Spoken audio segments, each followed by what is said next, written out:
Yesterday, 800 million was allocated to the Mother and Baby Redress scheme, and rightly so. But what have we learned as a nation? And are the mistakes of today going to be our horror stories of tomorrow? Last week, I was horrified by the National Review Panel report into children and young people in state care. Since 2010, 236 deaths have been reported, where 56 of these were through suicide. 30 children died in care last year. 7 were through suicide. One of these, whom I knew through the emergency services, was in a residential placement home. 6 were in aftercare. 23 young people lived in communities and were known to Tusla with supported services. Now, let me explain emergency services to you.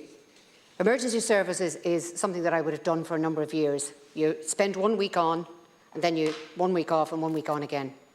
You may get a child in the middle of the night, and you keep that child for 3 nights.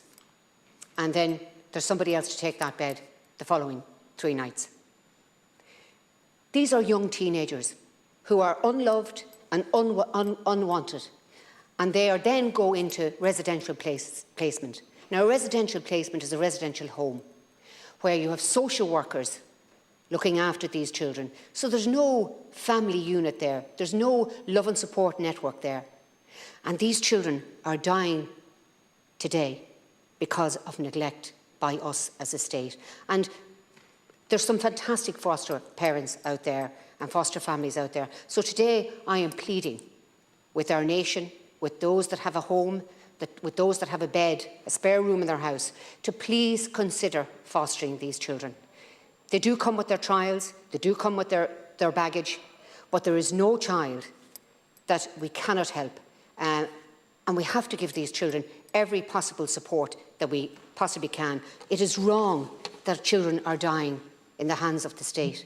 It is absolutely wrong that they're taking their own lives because they see no way out of the system that they're in. They're coming in maybe with a plastic bag full of their belongings.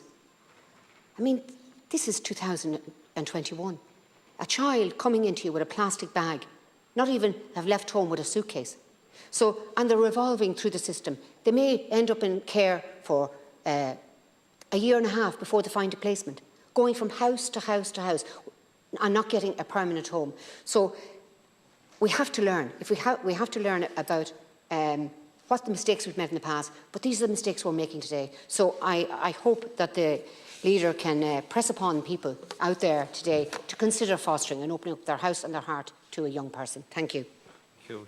And I'm sure senators will understand I allowed more time for that particular topic because your personal involvement and your personal commitment to help those most vulnerable children in our community in raising a topic that many people would not be aware of in terms of the amount of children who are dying in the care of the state.